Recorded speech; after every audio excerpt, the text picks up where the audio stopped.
மக்களே பாத்தீங்களா, சீரியஸா சொல்றேன், திரு விஜய்க்கு வந்து சப்போர்ட் பண்ணிட்டு இருக்கிற ரசிகர்கள் எல்லாருக்குமே ஒரு பெரிய ரெக்வெஸ்ட், கொஞ்சம் இதை பாத்துட்டு வாங்களா.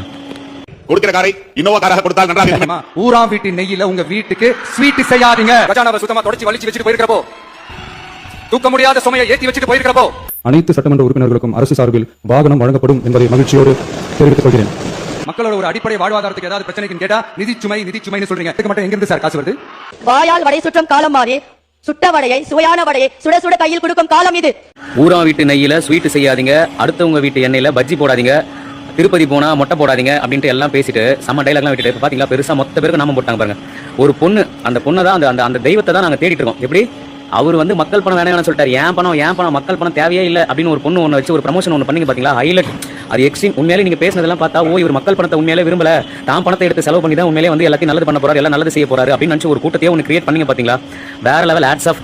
இன்னைக்கு கார் கொடுக்குறேன்னு பேசிட்டு அதுவும் 234 பேருக்கும் இன்ட்டு சும்மா ஒரு கால்குலேஷன் பண்ணி 1 லட்ச ரூபாய் மாசம் 234 இன்ட்டு ஒரு 5 வருஷம் போட்டா கிட்டத்தட்ட 140 கோடியே 40 லட்சம். இது எப்படியே 140 கோடி.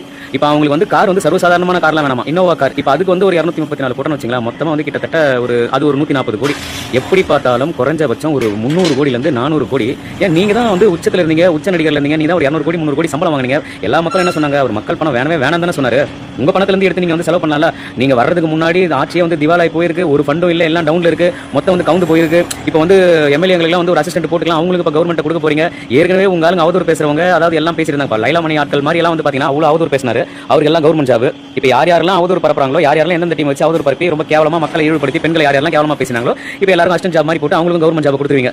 இதெல்லாம் உண்மையிலே சொல்றாங்க, கேட்கறதுக்கு ஆள் இல்லை அப்படின்றதுக்காக தமிழ்நாட்டு மக்களே, திரு விஜய் ரசிகர்களே நல்லா நோட் பண்ணீங்க. இதுக்கப்புறமா எதுவும் கேட்காம இருந்தோம் அப்படின்னா கோமணம் கட்டிட்டு திருவோடி அந்த வேண்டியதான், வேற வாய்ப்பே இல்லை. நான் சொல்றதை நல்லா கேட்டுங்க. எல்லாரும் ஒண்ணுன்றதை ப்ரூவ் பண்ணிட்டாங்க பாருங்க. எதிர்கட்சியிலோ இல்லை மற்ற இடத்துல யாரும் வாயை தரக்கூடாதுன்னு சொல்லிட்டு எல்லாருக்கும் காரு மாசம் 1 லட்ச ரூபாய் பிளஸ். இப்போ இது எல்லாத்துலயுமே கமிஷன் போட்டுருங்க. அது அந்த ஒயின் ஷாப்போ அந்த பாட்டில் 11 பாட்டில் க்ளோஸ் பண்ணிட்டு மறுபடியும் திருப்பி உடனே 24 ஹவர்ஸ்ல ஓப்பன் பண்ணது.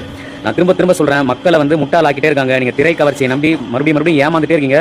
நீங்க இதுக்கு பிறகும் வந்து நம்பிட்டு இருந்தீங்க அப்படின்னா கன்ஃபார்மா நம்ம திருவுடையங்கிறது உறுதி. இதை யாராலையும் மாற்றவும் முடியாது. இது மறுப்புக்கு எதுவுமே கிடையாது. எதிர்த்து கேள்வி கேளுங்க. அது யார் தப்பு பண்ணாலும் சரி, நம்ம பெத்த பிள்ளையா இருந்தாலும் சரி, நம்ம அப்பாவா இருந்தாலும் யாரா இருந்தாலும் தப்பு பண்ணா கேள்வி கேட்கணும். நம்ம இதே மாதிரி சப்போர்ட் பண்ணிட்டே இருந்தோம் அப்படின்னா நம்ம உரிமைகள் இங்க பறிக்கப்படும். நம்ம இதே மாதிரி வாய முடிட்டு எல்லாத்துக்கும் அமைதியா போயிட்டே இருக்க வேண்டியதான்.